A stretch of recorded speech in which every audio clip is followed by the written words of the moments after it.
नमस्कार साथियों।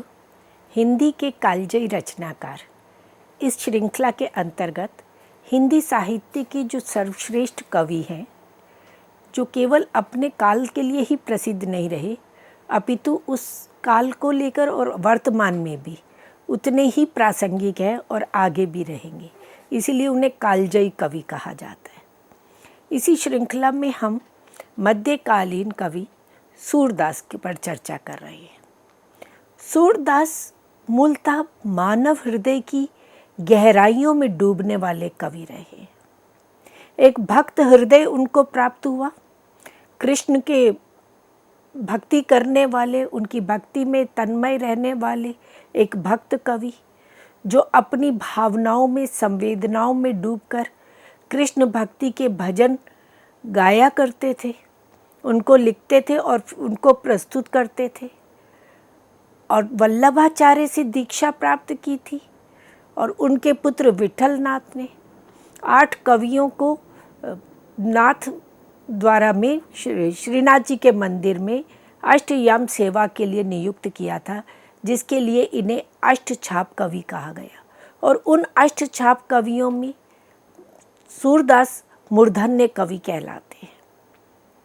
वल्लभाचार्य द्वारा पुष्टि मार्ग की स्थापना की गई थी और इस पुष्टि मार्ग के अनुयायी सूरदास रहे और उन्होंने जिस तरह से पुष्टि मार्ग को अपनाते हुए पूरी तरह से अपने समकालीन अन्य भक्त कवियों को, समाज को प्रेरित किया, जिसके कारण इन्हें पुष्टि मार्ग का जहाज भी कहा गया। तो सूरदास की प्रमुख रचना है सूरसागर, जो मूलतः भागवत पुराण पर आधारित है। कृष्ण भक्ति काव्य धारा का इसे हम गौरव ग्रंथ कह सकते हैं।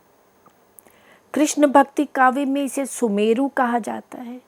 अन्य जितने भी कृष्ण भक्ति काव्य लिखे गए, उन सब का मूल आधार, उन सब की प्रेरणा सूरदास का सूरसागर रहा, और जिसमें ब्रज भाषा की समस्त माधुरी परिव्याप्त है। और सूरसागर पूर्णतया भागवत पुराण की कथा को आधार बना करके, और सूरदास अपनी मौलिक उद्भावनाओं को लेते हुए अपनी कल्पनाओं से उसमें विभिन्न रंग भरते हैं। ऐसे इस तरह से रस योजना करते हैं, उसकी बिंब योजना करते हैं, उसमें संगीतात्मकता, चित्रमयता आदि गुणों को लाते हैं, जिससे वे रचना सर्वगुण संपन्न हो जाती है, सर्व हृदय हार हो जाती है।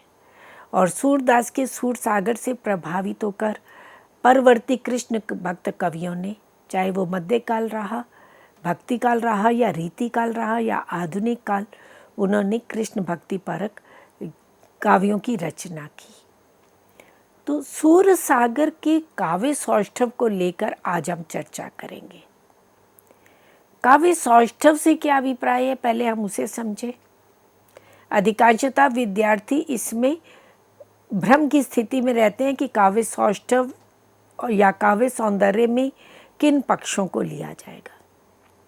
काव्य के मूलतः 2 पक्ष होते हैं, एक अंतरंग पक्ष और एक बहिरंग पक्ष। अंतरंग पक्ष जिसे अनुभूति भी कहा जाता है, जिसे भाव पक्ष भी कह देते हैं, और अभिव्यक्ति बहिरंग पक्ष जिसे अभिव्यक्ति भी कहा जाता है और कला पक्ष, शिल्प पक्ष भी कहा जाता है। जब किसी रचना के काव्य शिल्प की बात की जाती है तो उसमें केवल बहिरंग पक्ष, उसके भाषा, अलंकार, छंद, गुण आदि की बात की जाती है। परंतु जब काव्य सौंदर्य की बात की जाती है या काव्य सौष्ठव की बात की जाती है, तो उसके अंतर्गत अंतरंग पक्ष अर्थात काव्य की आत्मा, काव्य की भाव, और बहिरंग पक्ष, उसका शिल्प पक्ष, दोनों ही समाहित रहते हैं। जब हम सूरसागर के अंतरंग पक्ष की बात करते हैं, उसकी अनुभूति की बात करते हैं, तो सर्वप्रथम हम देखते हैं कि उसका वर्ण्य विषय क्या है।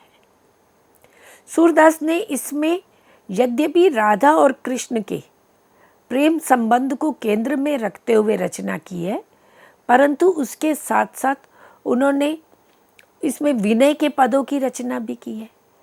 विनय के पदों में अपने भक्ति भाव को अपने परम आराध्य के प्रति प्रस्तुत किया है। साथ ही बाल कृष्ण की विविध बाल क्रीड़ाओं से संबंधित पद लिखे हैं, पदों की रचना की है।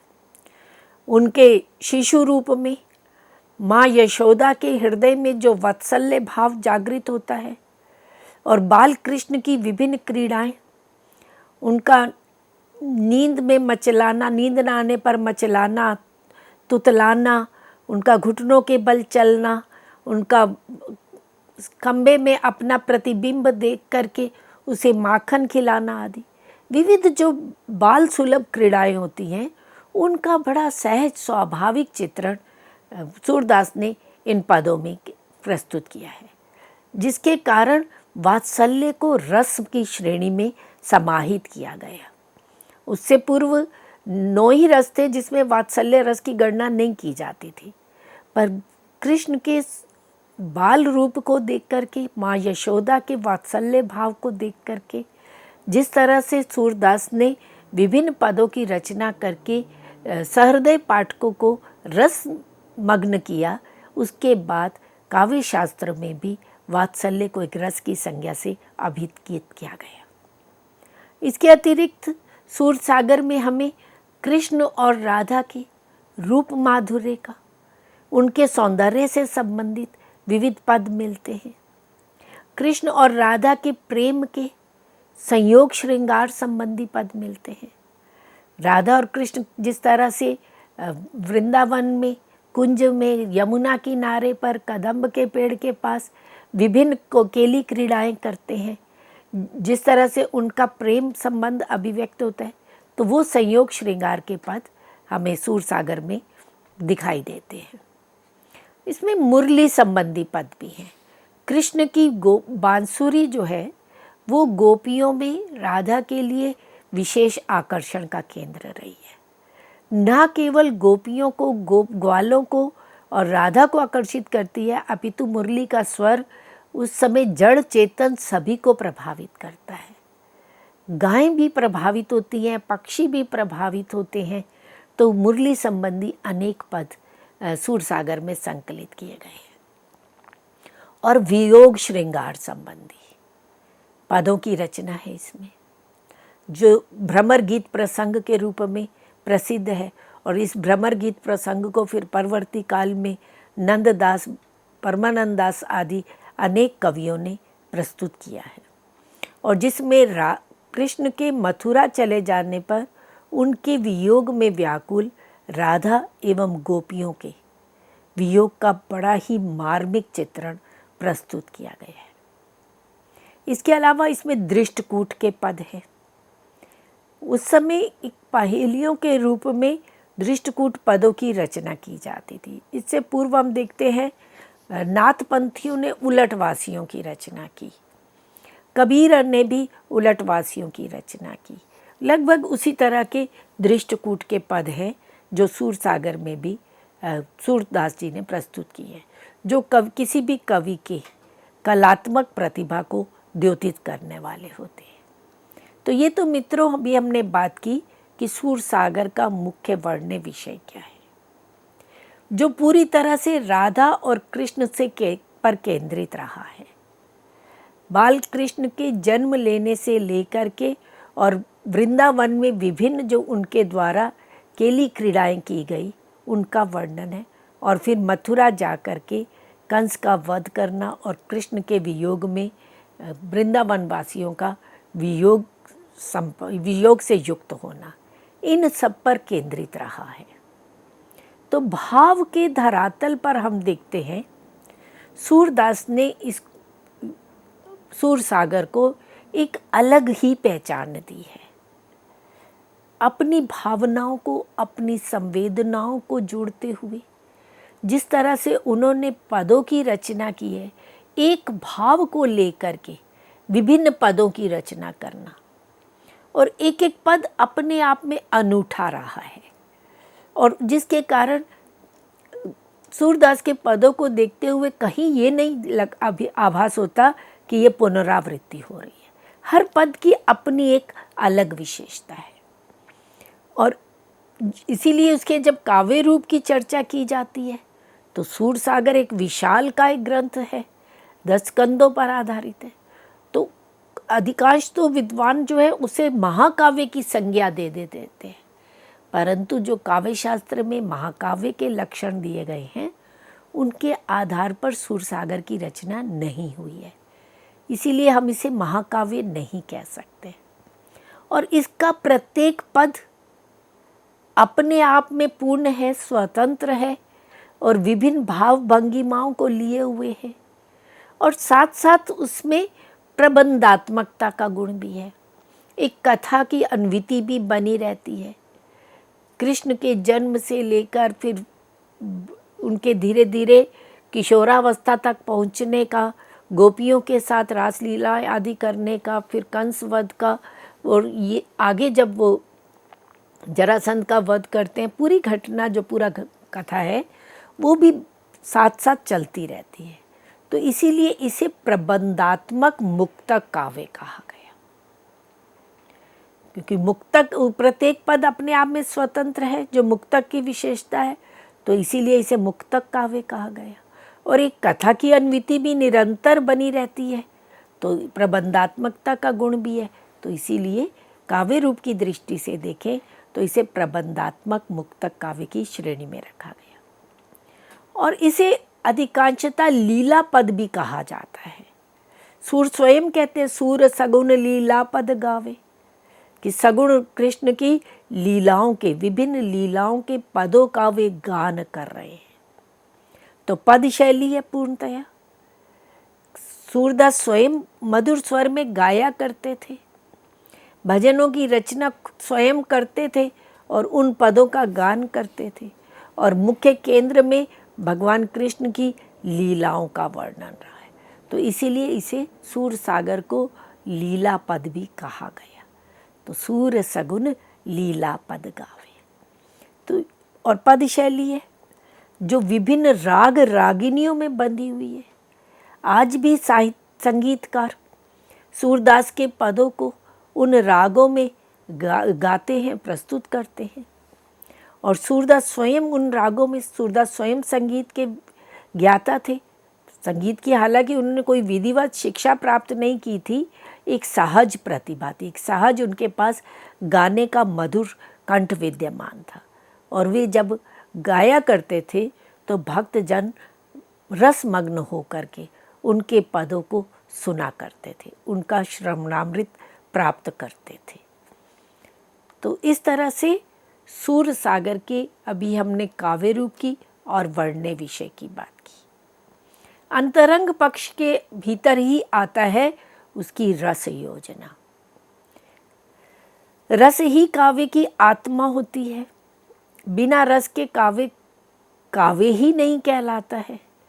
तो सूरसागर में हम देखें तो वहाँ हमें भक्ति रस भी प्राप्त होता है, वात्सल्य रस भी प्राप्त होता है और श्रृंगार रस भी, जो उनके विनय के पद हैं, जो भाव भक्ति से प्रेरित होकर के भक्ति के पदों की रचना की, उन्हें भक्ति रस के अंतर्गत कहा गया। जैसे मित्रों अभी हमने बात की थी वात्सल्य रस के विषय में कि सूरदास ने जिस तरह से माँ यशोदा के वात्सल्य भाव का एक सहज मनोवैज्ञानिक चित्रण प्रस्तुत किया है, जिसके कारण काव्य शास्त्र में वात्सल्य को रस की संज्ञा दी गई। इसी तरह से मध्यकालीन भक्त कवियों के द्वारा जिस तरह से भक्ति भाव से प्रेरित होकर के अपने भक्ति भाव को काव्य के माध्यम से प्रस्तुत किया गया, उसके आधार पर भक्ति को भी, भगवत रति को भी एक रस के रूप में परिणत किया गया। भगवत रति जो पहले श्रृंगार रस के भीतर ही एक प्रेम का भाव था, परंतु परवर्ती काल में, विशेष रूप से मध्य काल में रूप गोस्वामी, जीव गोस्वामी आदि के द्वारा भक्ति रसामृत सिंधु की जब रचना की गई तो भक्ति को एक रस की संज्ञा प्रदान की गई। तो इस तरह से सूरसागर में हमें भक्ति रस भी मिलता है। और सूरदास का मूलतः वात्सल्य रस विशेष रूप से आकर्षण का केंद्र रहा है। बालक और माँ के मनोविज्ञान की वे कुशल पारखी रहे हैं। एक एक बाल क्रीड़ा का, एक एक हाव भाव का ऐसा मनोरम और सजीव चित्र प्रस्तुत करते हैं कि उन्हें पढ़ते हुए मन पूरी तरह से वात्सल्य रस में डूब जाता है। कोई माँ अगर उसे पढ़ती है तो उसे अपने बालक की छवि, बालक की क्रीड़ाएं उन पदों में दिखाई देती हैं। सूरदास मूलतः भावनाओं के कवि रहे हैं। मानवीय भावों की उन्हें पूरी पहचान थी और उनको अभिव्यक्त करने की क्षमता भी थी। यही कारण है कि सूरदास का वात्सल्य वर्णन सजीव, सूक्ष्म, स्वाभाविक, मार्मिक, मनोवैज्ञानिक एवं व्यापक बन करके आया है। जितने भी हम बाल क्रीड़ाओं के उनके पद देखते हैं, मैया मोरी मैं नहीं माखन खायो, या जसोदा हरि पालने झुलावे आदि, घुटनन के बल जब चल रहे हैं उनके पद, अपने प्रतिबिंब को माखन खिला रहे हैं, मैया कबहू बढ़ेगी मोरी चोटी आदि, ये सभी पद वात्सल्य रस के बाल मनोविज्ञान से युक्त पद रहे हैं, जो सूरदास की विशेष पहचान रही है। दूसरा जो इस रचना में रस हमें मिलता है वे श्रृंगार रस रहा है। श्रृंगार रस जीवन के मधुर पक्ष का, जीवन के सौंदर्य का उसमें पूर्ण रूप से उद्घाटन रहता है। श्रृंगार रस को रसराज कहा गया, सभी रसों में श्रेष्ठ सर्वोपरि रस कहा गया। और कृष्ण भक्त सभी कवियों ने श्रृंगार रस को भी एक लौकिक स्तर से उठा करके अलौकिक रूप प्रदान किया है, एक उदात्त रूप प्रदान किया है। वहाँ वो राधा और कृष्ण के रूप सौंदर्य का, उनके प्रेम का, उनके श्रृंगार का वर्णन जिस रूप में करते हैं, कहीं पर भी वासना का, काम भावना का लेश मात्र दिखाई नहीं देता है।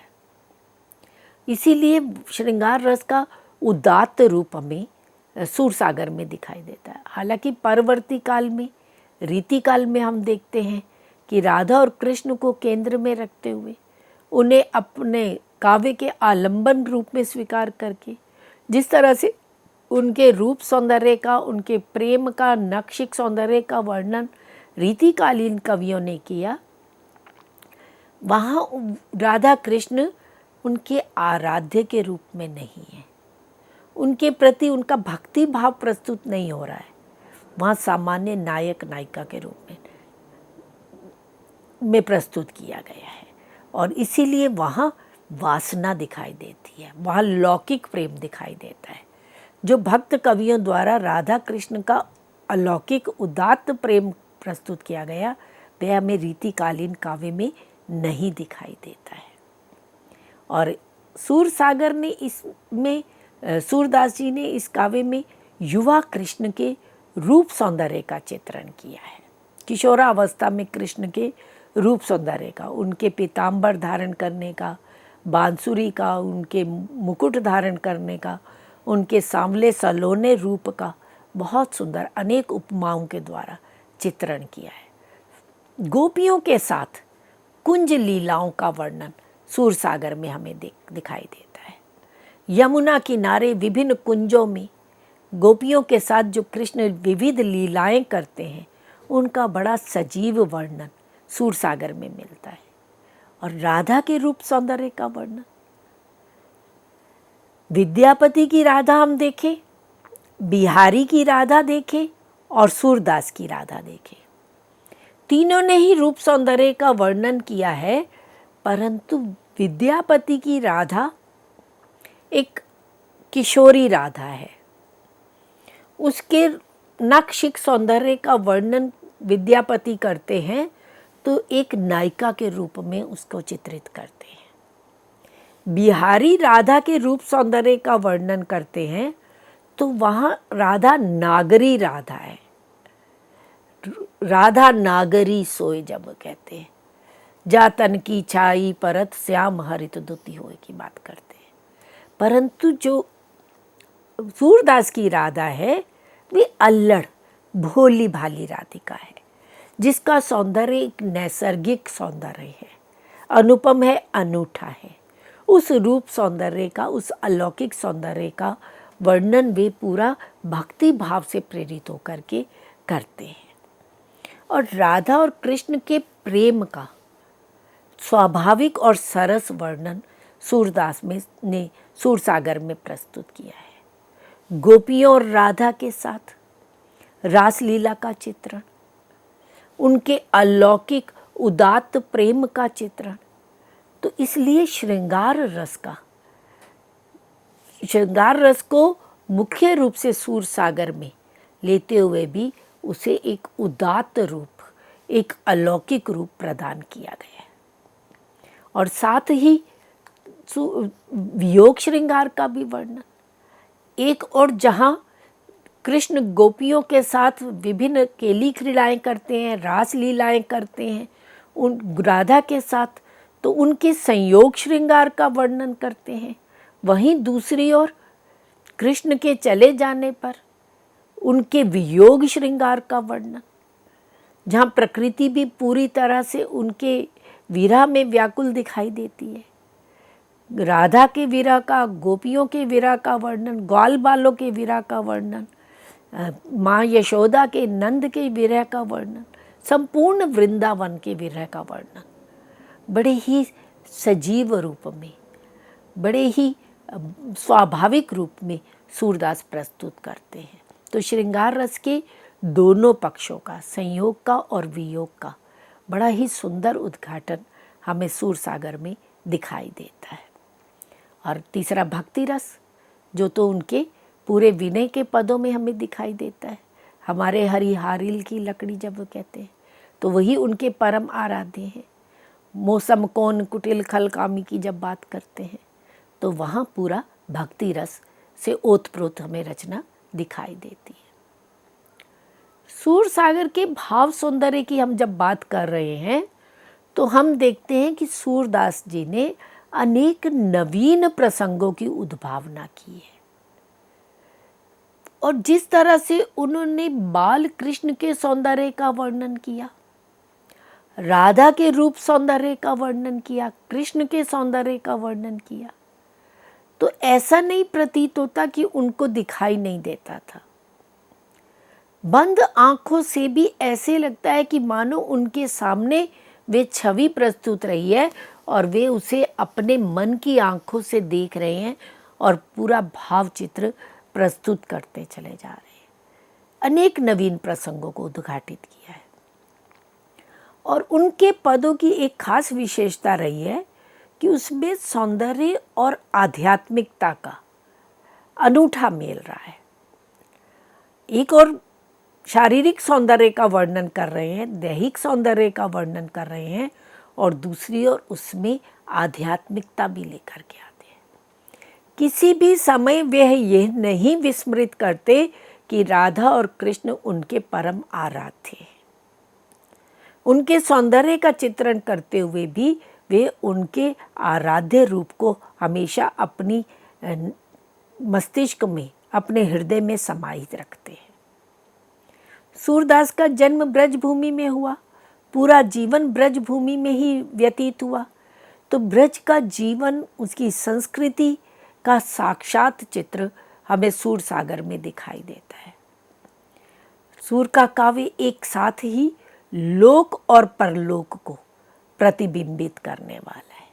लौकिक प्रेम का भी वर्णन कर रहा है, लौकिक सुख दुख का भी वर्णन कर रहा है, और परलोक को भी प्रतिबिंबित करने वाला है। मानवीय भावों की सहज, स्वाभाविक एवं रमणीय अभिव्यक्ति हमें सूरसागर में दिखाई देती है। एक एक मानव भाव, चाहे वे सख्य भाव है, चाहे वे वात्सल्य भाव है या प्रेम का भाव है, उसकी बहुत ही स्वाभाविक अभिव्यक्ति, कहीं कृत्रिमता का लेश मात्र भी हमें दिखाई नहीं देता है।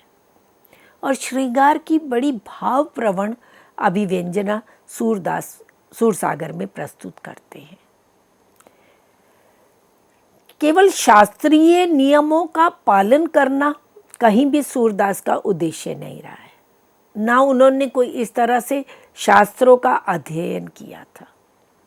उनके पास एक जन्मजात प्रतिभा थी, एक सहज प्रतिभा थी, भक्त हृदय था, कवि हृदय था, जिसमें भावनाएं थी, संवेदनाएं थी, और वही भावनाएं संवेदनाएं श्रृंगार रस को अभिव्यंजित करने में महत्वपूर्ण भूमिका निर्वाह करती हैं। तो इस तरह से भाव की दृष्टि से हमने सूरसागर की चर्चा की।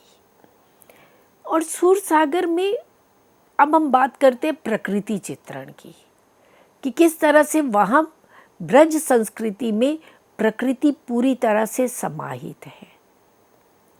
ब्रज प्रदेश की पूरी रमणीय प्रकृति अपने संपूर्ण वैभव के साथ सूरसागर में उपस्थित हुई है। मथुरा जाकर भी ब्रज की मनोहारी प्रकृति की स्मृति कृष्ण को बनी रहती है। मथुरा चले गए, एक शहरी संस्कृति है। यहाँ सूरदास एक और ब्रज संस्कृति की बात करते हैं, ग्राम्य संस्कृति की बात करते हैं, और दूसरी ओर शहरी संस्कृति की कृत्रिमता की बात करते हैं। ग्राम्य संस्कृति में जो एक सहजता है, एक स्वाभाविकता है, एक प्रकृति के साथ जुड़ाव है, वह शहरों में नहीं दिखाई देता। आज भी हम यही देखते हैं। शहरों में आकर के उपभोक्तावादी संस्कृति, भौतिकतावादी संस्कृति प्रधान हो गई है, जिसके कारण प्रकृति से नाता टूटता चला जा रहा है। प्रकृति का खूब दोहन किया जा रहा है, वृक्ष काटे जा रहे हैं और बिल्डिंगें बनाई जा रही हैं, परंतु गांवों में अभी भी मनुष्य के सुख दुख की सहचरी प्रकृति रही है।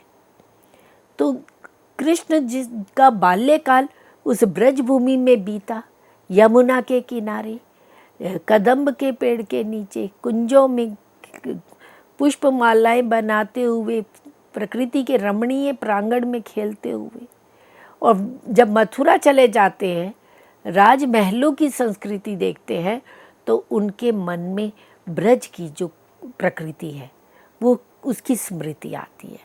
और वे अपने परम मित्र उद्धव से कहते हैं, ऊधो मोही ब्रज बिसरत नाही, कि मुझे वो ब्रज भूलता नहीं है। ब्रज में भी क्या याद आते हैं? हंस सुता की सुंदर नगरी और कुंजन की छाई। हंस सुता यमुना नदी के लिए आया, कि यमुना नदी का जो सुंदर किनारा है, पुलिन है, और जो कुंजों की छाया थी, वो मुझे आज भी याद। जब ही सुरती आवती वा सुख की, जिए उमगद तनु नाही, कि जब जब मुझे वही ब्रज संस्कृति की, ब्रज की भूमि की, वहाँ की प्रकृति की सुरती आती है, स्मृति आती है, तो मेरा हृदय जो है उस सुख को याद करके उमड़ पड़ता है। तो इस तरह से सूरसागर में ब्रज की रमणीय प्रकृति का बहुत ही मधुर, बहुत ही भाव संपन्न चित्रण सूरदास प्रस्तुत करते हैं। इसी विषय को हम अपने अगले व्याख्यान में आगे बढ़ाएंगे, इसी पर चर्चा करेंगे। अब तनिक विश्राम लेते हैं। धन्यवाद।